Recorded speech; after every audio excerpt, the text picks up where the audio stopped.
اعوذ باللہ السمیع العلیم من الشیطان الرجیم بسم اللہ الرحمن الرحیم السلام علیکم ورحمۃ اللہ وبرکاتہ اللہم صلی علی سیدنا محمد وعلی آل سیدنا محمد بعدد کل ذرۃ مئۃ الف مرہ۔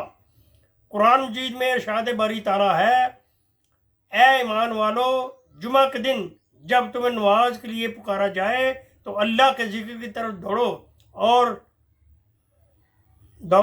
کاروبار چھوڑ دو، یہ تمہارے لیے بہتر ہے اگر تم جانتے۔ جمعہ المبارک کی فضیلت اس سے بڑھ کر کیا ہے کہ اللہ تعالیٰ نے جمعہ کے نام سے پوری ایک سورت نازل فرمائی۔ جمعہ المبارک کی فضیلت اور اہمیت کے سلسلہ میں چند احادیث نبوی صلی اللہ علیہ وآلہ وسلم کے خلاصے یہ ہیں۔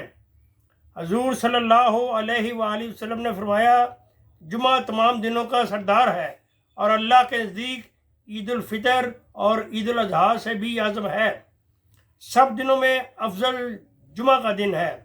اسی دن اللہ تعالیٰ نے حضرت آدم علیہ السلام کو پیدا کیا، اسی دن ان کو زمین پر اتارا اور اسی دن آدم علیہ السلام کی وفات ہوئی۔ جمعہ کے دن ایک ایسی ساعت ہے جو دعا اس ساتھ میں کی جاتی ہے وہ قبول کر لی جاتی ہے۔ یوم جمعہ مساکین کا حج ہے۔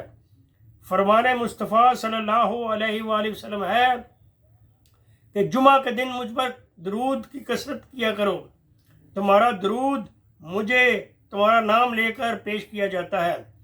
جمعہ کے دن نماز کے لیے جلدی جانا قرب خداوندی کی علامت ہے۔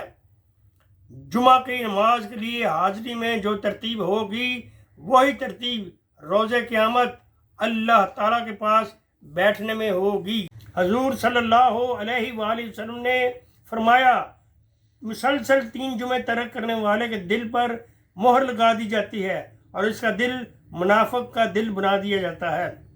ہر مسلمان جو آزاد، بالغ، عقل مند اور تندرست ہے، اس پر جمعہ کی نماز فرض ہے۔ ہمیں چاہیے کہ سنت رسول صلی اللہ علیہ وآلہ وسلم کے مطابق نماز جمعہ کے لیے خاص اہتمام کیا کریں، غسل کریں، صاف ستھرے کپڑے پہنیں، خوشبو لگائیں اور جلد سے جلد مسجد پہنچ کر قرب خداوندی حاصل کریں، اسی میں ہماری بھلائی ہے۔ وآخر دعوانا ان الحمد للہ رب العالمین۔